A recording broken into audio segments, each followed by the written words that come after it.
नमस्कार दोस्तों, आप सभी का स्वागत है आपके अपने YouTube परिवार में।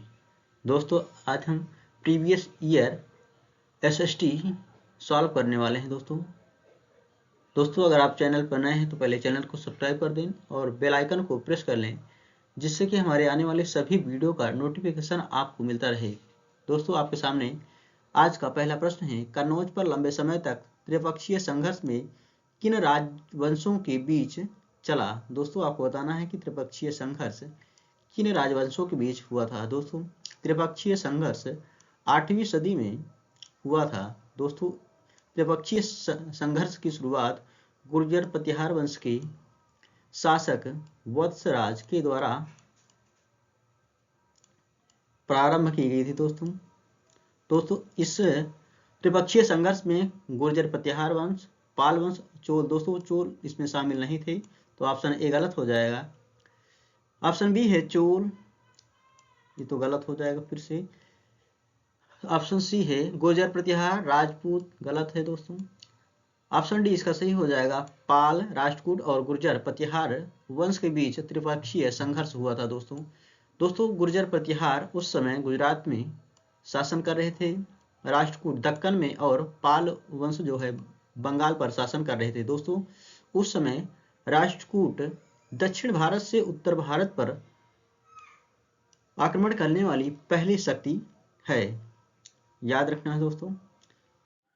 दूसरा प्रश्न है, सामाजिक विज्ञान के शिक्षण में चित्रकथा पट के प्रयोग के लिए सबसे महत्वपूर्ण कारण है। दोस्तों आपको बताना है कि चित्र कथा पट के लिए सबसे महत्वपूर्ण क्या कारण है।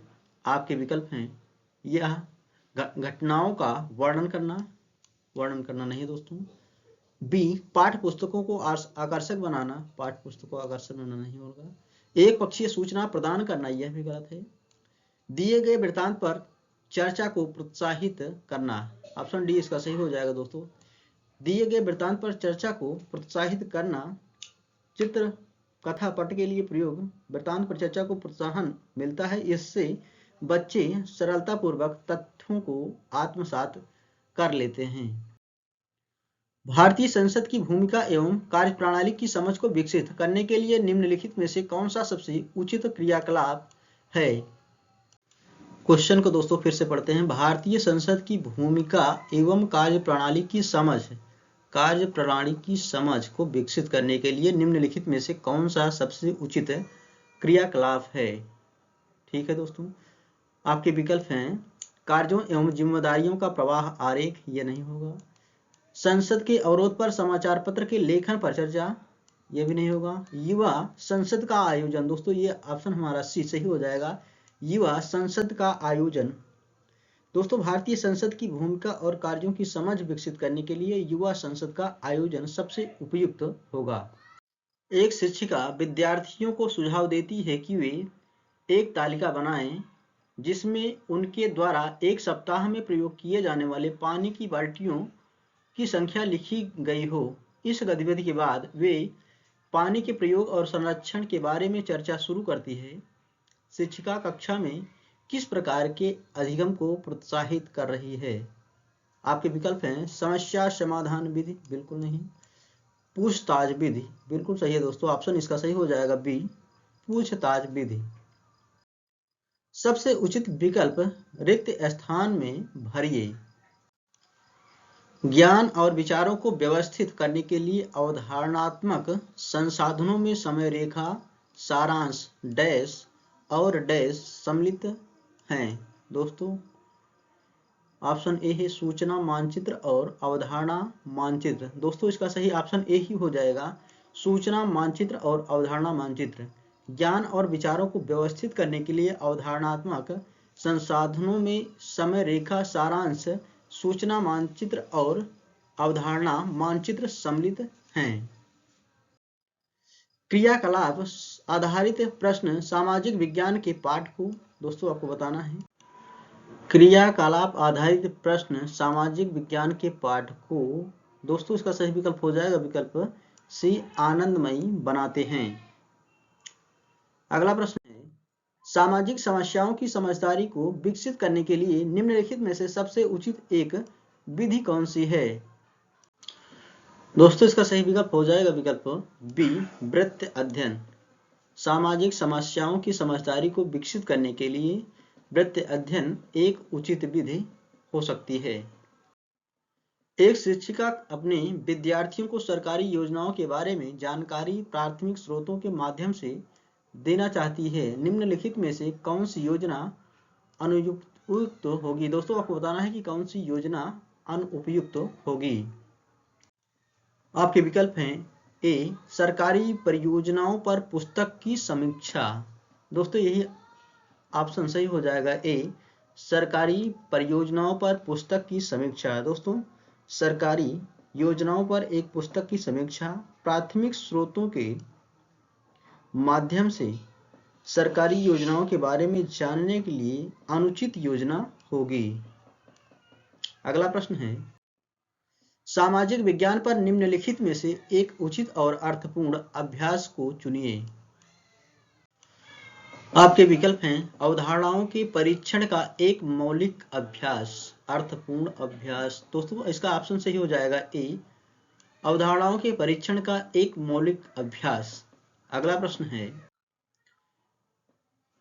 लोकतांत्रिक संस्थानों के प्रति विद्यार्थियों में दोष दर्शिता को रोकने के लिए निम्नलिखित में से कौन से दो विकल्पों सबसे उचित होंगे? दोस्तों आपको बताना है कि कौन से दो विकल्प सबसे उचित होंगे।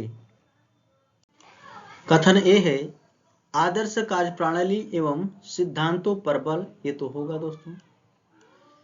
बी है संस्थानों के बदलाव में असंभावनाओं को इंगित करना, संस्थानों के बदलाव में असंभावनाओं को इंगित कराइए, हमारा गलत हो जाएगा। सी, सामाजिक विषमता की अपरिहार्यता पर बल देना, यह भी गलत हो जाएगा। जागरूक जनता की भूमिका को इंगित करना, दोस्तों ऑप्शन कथन डी भी सही हो जाएगा। तो इसका ऑप्शन सही बनेगा ए और डी दोनों सही हैं। इसका सही विकल्प है विकल्प बी, दोनों ए और डी। अगला प्रश्न है, उच्च प्राथमिक स्तर के सामाजिक विज्ञान की कक्षा में लैंगिक भूमिका पर विद्यार्थियों की बातचीत को प्रोत्साहित करने के लिए सबसे उत्तम विधि निम्नलिखित में से कौन सी है? दोस्तों सामाजिक विज्ञान की कक्षा में लैंगिक भूमिका पर विद्यार्थियों की बातचीत को प्रोत्साहित करने के लिए सबसे उत्तम विधि कौन सी है, आपको बताना है। आपके विकल्प हैं ए, अनुभवों पर निर्देशित चर्चा। दोस्तों यही ऑप्शन हमारा सही हो जाएगा, अनुभवों पर निर्देशित चर्चा। दोस्तों उच्च प्राथमिक स्तर पर सामाजिक विज्ञान वर्ग में लैंगिक भूमिकाओं के बारे में बात करने के लिए छात्रों को प्रोत्साहित करने के लिए निर्देशित चर्चा सबसे उत्तम या अच्छा तरीका होगा। पोर्टफोलियो सतत एवं व्यापक मूल्यांकन का एक महत्वपूर्ण माध्यम है क्योंकि यह विद्यार्थियों में कौशल के विकास को इंगित करता है। तो इसका सही विकल्प हो जाएगा विकल्प सी, विद्यार्थियों में कौशल के विकास को इंगित करता है।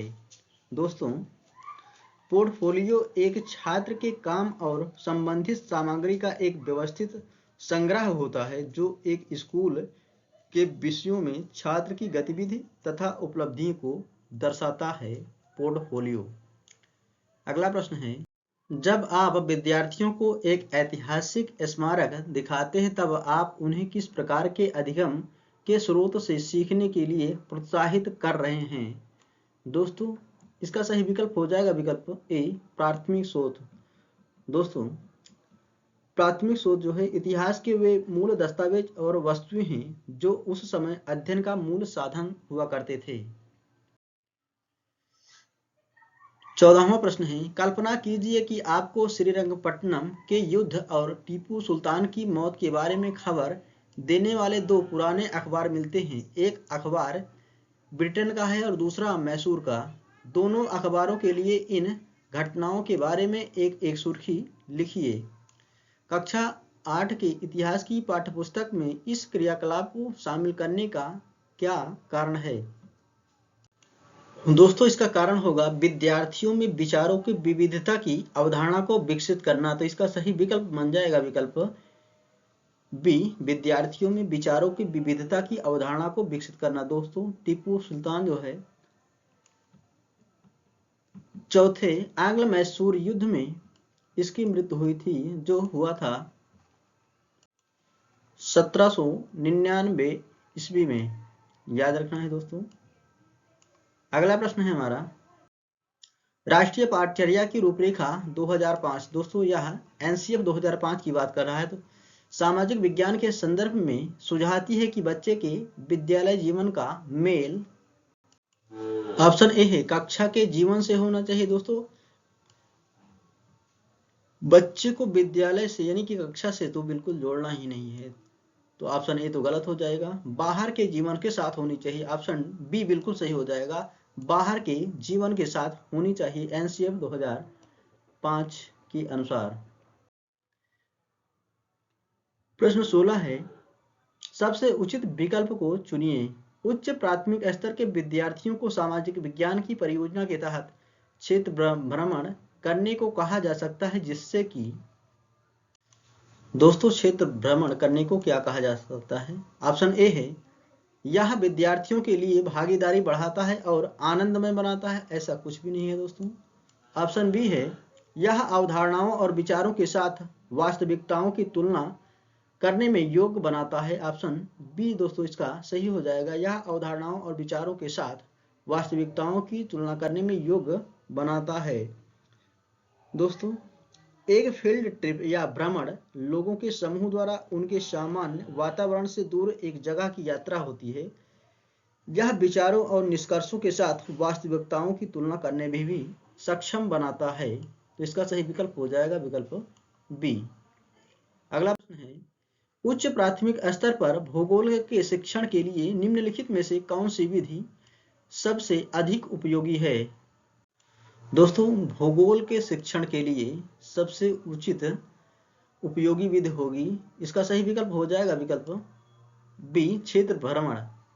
दोस्तों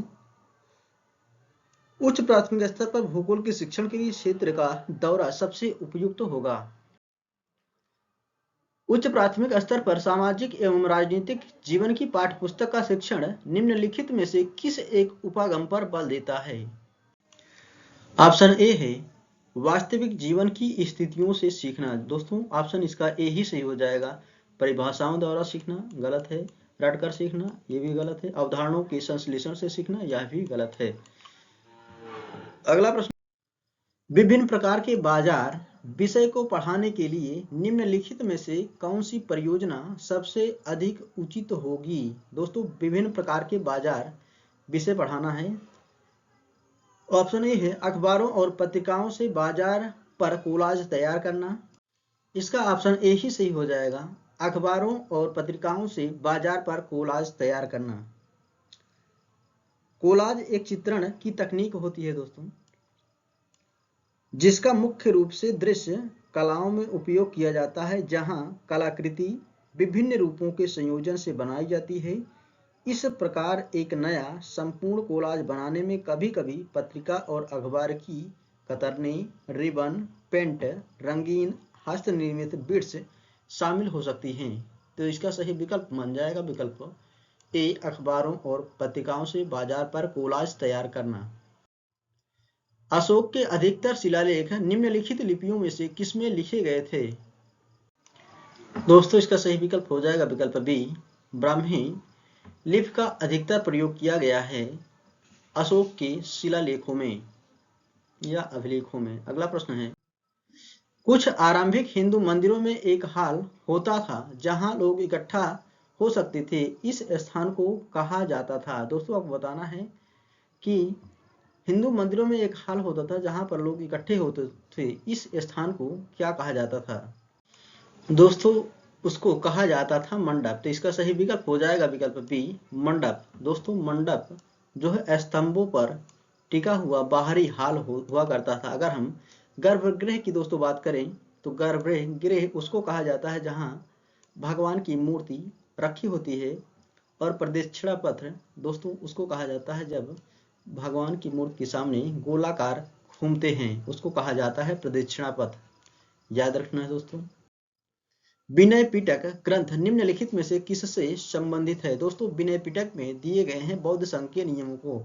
इसका सही विकल्प हो जाएगा विकल्प डी, बौद्ध संघ के नियम से संबंधित है विनय पिटक ग्रंथ। राजा हर्षवर्धन के दरबारी कवि बाणभट्ट ने उनकी जीवनी हर्षचरित निम्नलिखित में से किससे संबंधित है। दोस्तों आपको बताना है कि हर्षवर्धन के दरबारी कवि जो थे बाणभट्ट, उन्होंने उनकी जीवनी हर्षचरित की रचना की है, वह किस भाषा में लिखा गया है। दोस्तों हर्षचरित की रचना बाणभट्ट के द्वारा की गई है संस्कृत में, तो इसका सही विकल्प हो जाएगा विकल्प बी संस्कृत है। दोस्तों बाणभट्ट की एक और रचना है कादम्बरी, जो बहुत ही प्रसिद्ध रचना है, इनकी याद रखना है दोस्तों।